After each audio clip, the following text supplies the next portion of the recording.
ஆமா, இன்னைக்கான டாபிக் நீங்க நெறைய பதிவுகள்ல சொல்லியிருக்கீங்க. தாம்பத்தியம் பகல் நேரத்துல இருக்கக்கூடாது. அப்படி தாம்பத்தியம் பகல் நேரத்துல இருந்து ஒரு கரு தரிச்சுதுன்னா, அந்த குழந்தை வளர்ச்சி இல்லாமல் பிறக்கும். ஏதாவது குறைபாடுகள் இருக்கும் அப்படின்னு சொல்லியிருக்கீங்க. தாம்பத்தியம் இருக்கக்கூடிய சரியான நேரம் என்ன? எதனால இந்த பிரச்சனை வருதுன்னும் மக்களுக்காக சொல்லுங்கம்மா. பெரிய ஹாஸ்பிட்டலில் நீங்கள் போய் பார்த்தீங்கன்னா நைட்டில் டெலிவரி ஆகிறவங்க கம்மி தான். பெரும்பாலானாலும் பகலில் தான் டெலிவரி ஆனவங்க நிறைய குழந்தைங்க டெலிவரி பகலில் தான் ஆகும். ஏன் அந்த குழந்தை இந்த நாடாளக்கூடிய வெற்றிகளே சிறந்ததுகளாக வரும். அது ஒரு தாய் என்ன கணிக்குதோ, தாய் என்ன நிலையில் இருக்காங்களோ அதை கொண்டே அந்த குழந்தையுடைய தலையெழுத்து மாற்றி அமைக்கிற டீனேஜ் பிள்ளைகள்லாம் வரக்கூடியதுக இதை பயன்படுத்தணுங்கிறது தான் என்னுடைய ஆசை. அனைவருக்கும் வணக்கம். ஆன்மாக்களுடன் பேசக்கூடிய 4 தலைமுறைகள் சொல்லக்கூடிய ஆத்மசித்தர் லக்ஷ்மி அம்மாவை தான் சந்திக்க வந்திருக்கோம். வணக்கம்மா. வணக்கம் மகாதேவ். அம்மா, இன்னைக்கான டாபிக் நீங்க நிறைய பதிவுகள்ல சொல்லியிருக்கீங்க. தாம்பத்தியம் பகல் நேரத்துல இருக்கக்கூடாது. அப்படி தாம்பத்தியம் பகல் நேரத்துல இருந்து ஒரு கரு தரிச்சுதுன்னா, அந்த குழந்தை வளர்ச்சி இல்லாமல் பிறக்கும். ஏதாவது குறைபாடுகள் இருக்கும் அப்படின்னு சொல்லியிருக்கீங்க. தாம்பத்தியம் இருக்கக்கூடிய சரியான நேரம் என்ன? எதனால இந்த பிரச்சனை வருதுன்னும் மக்களுக்காக சொல்லுங்கம்மா. பஞ்சபூத சகல பிரேத புனித ஆத்மாவுக்கும் உங்களுக்கும் உங்கள் கூட வர ஆன்மாக்களுக்கும் கோடான கோடி பாத நமஸ்காரம். ஆத்மஞான ரகுநாத சேதுபதி மன்னரே போற்றி போற்றி. யோகஞான சித்த ராஜகுரு சரணம்.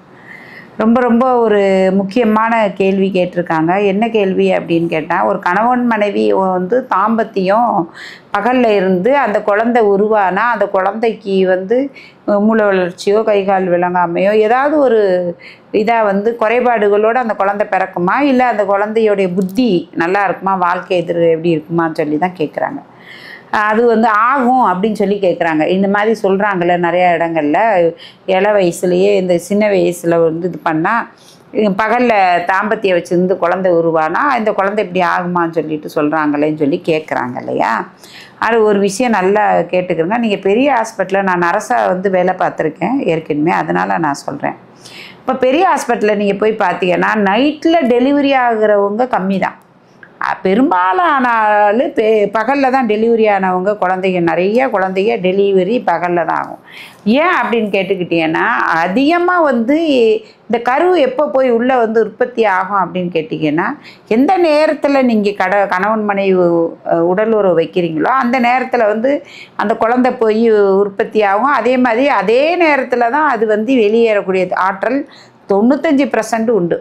அப்போ ஒரு குழந்தை நைட்டில் 1-2 இருக்காங்கன்னா, அப்போ நைட்டில் தான் தாம்பத்தியம் வைத்து அந்த குழந்தை நைட்டில் டெலிவரி ஆகக்கூடிய தன்மை கிடைக்கும். நைட்டில் குழந்தை பிறக்கும். நிறையா குழந்தைகள்ல 2:30 மணிக்கு பிறந்துச்சுன்னு சொல்லுவாங்க. 3:30 மணி விடிய கருக்கில் பிறந்துச்சுமா அப்படின்னு சொல்லுவாங்க. 2:45 பிறந்துச்சு, 4 மணிக்கு பிறந்துச்சு, 5 மணிக்கு பிறந்துச்சு, 6 மணிக்கு பிறந்துச்சுன்னு சொல்லுவாங்க. ஆனால் பெரும்பாலும் காலையில் 12 மணிக்கு, 7:30 மணிக்கு, 11 மணிக்கு, 1:30 மணிக்கு, 3 மணிக்கு காலையில் பிறந்ததாக சொல்லுவாங்க. ஆனாலும் இது ஏன் அப்படின்னு கேட்டுக்கிட்டிங்கன்னா, இப்போ தமிழ்நாட்டில் எடுத்துக்கிட்டீங்கன்னாக்கும் முக்காவாசி பேர், நீங்கள் முக்காவாசி இல்லை 95 பேர் என்ன பண்ணுறாங்க, பகலில் தான் தாம்பத்தியம் வச்சுக்கிறாங்க. எனக்கு தெரிஞ்சு வச்சுருக்காங்க நிறைய பேர். அதே மாதிரி கணவன் மனைவியாக திருமணம் பண்ண பிறகு அவங்கள முதலிரவுக்கு கூட்டு போகிறதே எப்போ கூட்டு போவாங்க அப்படின்னா, நைட்டு தான் முதலிரவு வச்சுருவாங்க. பட்ட பகலில் அவங்களுக்கு முதலிரவு வைக்க மாட்டாங்க, நைட்டில் தான் வைப்பாங்க. அதுதான் உண்டு. அதே மாதிரி முதலிரவுக்கு அனுப்புகிறாங்க அப்படின்னா உடனே அங்கே முதலிரவு நடக்குதா அப்படின்னா நடக்காது. ஏன்னா அந்த பொண்ணு புதுசு, பையனும் புதுசு. இப்போ தான் காதல் திருமணம் அப்படி இப்படின்னுங்கிறாங்க. ஆனால் புதுசுங்கும்போது 2 பேர் பேசுவாங்க, பரிவர்த்தனை வருவாங்க. எங்கள் அம்மாவே எனக்கு சொல்லியிருக்கு, 17 நாள் சென்று தான் என் வீட்டுக்காரே என்னை தொட்டாருமா அப்படின்னு. 2 பேருமே பேசிக்க மாட்டாங்களாம். எங்கள் அம்மா அழுதுட்டு ஓடுமா. எங்கள் அம்மா சொல்லியிருக்கு. என்கிட்டே எங்கள் அம்மா இது மாதிரி என்னை வீட்டுக்காரர் என்னை கல்யாணம் பண்ணிவிட்டு இது பண்ண இது எப்படிம்மா நான் கேட்டேன். ஏம்மா நாங்கள் சின்ன வீடு தாம்மா, ஆனால் 16 குழந்தை. ஒரு நாள் கூட எங்கள் அப்பா கால் எங்கள் அம்மா மேலே போட்டு நான் பார்த்தது கிடையாது. அப்போ நான் எங்கள் அம்மாட்ட கேட்டேன், ஏம்மா நான் அந்த சினிமாவில் பார்க்குறோம், இப்போ இது பார்க்குறோம், நிறைய குழந்தைய இந்த பைக்கிலலாம் பார்த்தா கட்டி பிடிச்சிக்கிட்டுலாம் போகிறாங்க, கொஞ்சுறாங்க, முத்தம் கொடுக்குறாங்க, அந்த படத்துலலாம் இது பண்ணுறாங்க. நீயும் அப்பாவும் ஒரு நாள் கால் கை போட்டு கூட நாங்கள் பார்க்கல அப்படின்னு சொல்லிட்டு சொன்னால், எங்கள் அம்மா அப்படியே வெக்கப்பட்டுட்டு சிரிச்சிட்டு சொல்லுவேன், சீ போடி என்னடி பேச்சு விசுற, என்கிட்ட இப்படி ஒரு கேள்வி கேட்குற கர்மம் அப்படின்னு சொல்லிட்டு சொன்னோம். ஏன் நீங்கள் இவ்வளோ சொல்கிறீங்க? எங்கள் அம்மாவுக்கு 85 வயசாச்சு. அது குளிக்கும்போது கூட துணி இப்படி கட்டி வச்சுக்கணும். நீ போடி வெளியே போடி, நான் ட்ரெஸ் பண்ணணும்னு சொல்லும். அப்போ அது என் வீட்டுக்காரு துணி இல்லாமல் என் உடம்பு ஒரு நாள் கூட இந்நாள் வரையும் பார்த்ததில்லடி. 85 வயசாச்சு. ஆனால் எங்கள் அப்பா செத்தே 15 வருஷம் ஆச்சு. நான் எங்கள் அம்மாட்ட கேட்டால் 2 வருஷம் தான் எங்கள் அப்பா செத்தாருன்னு சொல்லும். இன்னும் அவர் கூடயே எங்கள் அம்மா வாழ்ந்துட்டுருக்கு. ஆனால் அந்த மாதிரி ஒரு புனிதமான வாழ்க்கையெல்லாம் வாழ்ந்திருக்காங்க. ஆனால் எங்கள் அம்மா பெற்ற அத்தனை குழந்தையுமே இரவில் தான் குழந்தை பெற்றுச்சு. எல்லாமே அந்த அந்த குழந்தைய பிறந்த டேட், அந்த டைம் பார்த்தீங்கன்னு வச்சுக்கோங்க, நைட்டு வந்து 3:30 மணிக்கு பிறந்துச்சு, விடிய கருக்கில் 3:30 மணிக்கு அப்படின்னு சொல்லுவாங்க. இப்படி ஒவ்வொருத்தவங்களுக்கும் ஒவ்வொரு இது சொல்லும். எங்கள் அம்மா அந்த டேட் சொல்லும். அப்படியே நான் ரொம்ப ஆச்சரியப்படுவேன். ஆனால் இப்போ உள்ளவங்க அப்படியா? பட்ட பகல்லையே வந்து தாம்பத்தியம் வச்சுக்கிறாங்க, பட்ட பகல்லையே பண்ணுறாங்க. அது மாதிரி டெலிவரி ரூம்லேயும் இப்போ கவர்மெண்ட் ஹாஸ்பிட்டல் எடுத்துக்கிட்டாலும் சரி, ப்ரைவேட் ஹாஸ்பிட்டல் எடுத்துக்கிட்டாலும் சரி, அதிகமான குழந்தைங்க ப்ரைவேட்டில் தான் பகலில் தான் பிறக்குது. அப்போ எல்லாமே ஊனமுற்ற குழந்தையாக பிறந்திருக்குங்களா? கிடையாது. அது கிடையாதுமா. இரத்த சம்பந்தப்பட்டவங்க, இப்போ அத்தை பிள்ளை மாமா பிள்ளைக்குள்ளே கல்யாணம் பண்ணியிருந்தால் அந்த குழந்தைகளுக்கு வந்து இரத்த பாதிப்பு உண்டாக்கி மூளை வளர்ச்சியோ உடல் பாதிப்போ ஏதாவது உண்டாகும் வலிசு, அது கிடையாது. ஆனால் இப்போ உண்ற உணவுகள் வந்து சரி கிடையாது. அந்த உணவுகள் மூலியமாக அதுக்குரிய சக்தி, புரத சக்திகள் வந்து அந்த குழந்தைகளுக்கு சரியாக போய் கிடைக்கிறது இல்லை. அது இல்லாமல் பாருங்கள், வயிற்றில் குழந்தை இருக்கும்போதே நிறைய பெண்மணிகள் ட்ரிங்க்ஸ் அடிக்கிறாங்க, சிகரெட் அடிக்கிறாங்க, சண்டை போடுறாங்க, உக்ரமாக அந்த மாதிரி பைக் ஓட்ட, கார் ஓட்ட எல்லாமே செய்கிறாங்க, இல்லைன்னு சொல்லலை. ஆனால் அதெல்லாம் கூட உடலுக்கு வந்து ஆகும். ஆனால் உடலுக்கு கொடுக்கக்கூடிய ஆகாரம் இருக்கு இல்லையா, உடலுக்கு உள்ளே செலுத்தக்கூடிய ஒரு பொருளுங்க, அது வந்து பிள்ளைகளை பாதிப்பு உண்டாக்கும். அதே மாதிரி குழந்தைய வயிற்றில் வச்சுட்டு வந்துட்டு எனக்கு இந்த குழந்தை வேண்டான்னு ஒரு தாய் முடிவு பண்ணிவிட்டு அதுக்காக மாத்திரை மருந்துலாம் சாப்பிடும்போது அந்த குழந்தைக்கு மூளையை வந்து பாதிப்பு உண்டாகும், உடல்களை பாதிப்பு உண்டாகும், அதுக குறைபாடுகளாக பிறக்கப்படும்.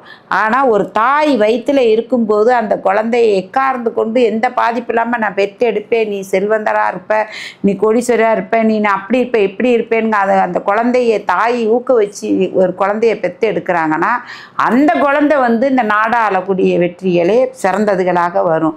அது ஒரு தாய் என்ன கணிக்குதோ, தாய் என்ன நிலையில் இருக்காங்களோ அதை கொண்டே அந்த குழந்தையுடைய தலையெழுத்து மாற்றி அமைக்கப்படும். அதே மாதிரி அந்த தாய் வந்து எந்த விதத்துலேயும் கர்ப்பமாக இருக்கிற தாய் தகப்பனார்னாலேயோ மாமனார்னாலேயோ மாமியார்னாலேயோ நாத்தனார்னாலேயோ சொந்த தாய் தகப்பனாலேயோ சொந்த சகோதரனாலேயோ சகோதரியினாலேயோ பாதிப்பு ஒருபோதும் அடையக்கூடாதுங்கிறதுக்கு தான் இந்த வளகாப்பும் வைக்கிறாங்க. எல்லாரும் கூடி அந்த பிள்ளையை ஆசீர்வாதம் பண்ணி சந்தோஷமாக இது பண்ணுறாங்க. ஏன்னா அவங்க பூரிக்கும் போது அந்த குழந்தையும் பூரித்து நல்ல டெலிவரியை தரும் அப்படிங்கிறதுக்கு.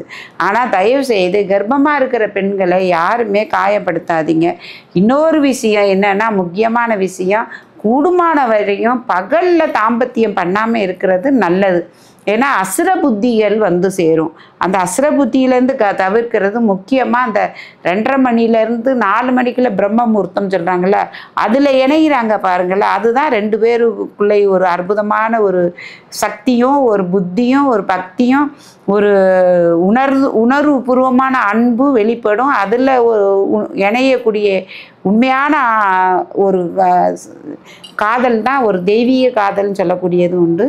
அதனால் தயவு செய்து குடும்பமானவரையும் பிரம்ம முகூர்த்தத்தில் இணையக்கூடிய ஆற்றலை எல்லாரும் நீ கடைபிடிக்கணுங்கிறத ஆசைப்படுறேன். நீ வரப்போகிற டீனேஜ் பிள்ளைகள்லாம் வரக்கூடியதுக இதை வந்து பயன்படுத்தணுங்கிறது தான் என்னுடைய ஆசை. ஹரர் மகாதேவ். ஜெய் ஸ்ரீராம். வாழ்க்கோளம். ரொம்ப அழகா தெளிவான பதிவாக கொடுத்தீங்கம்மா. ரொம்பவே நன்றி. ஸ்வார்.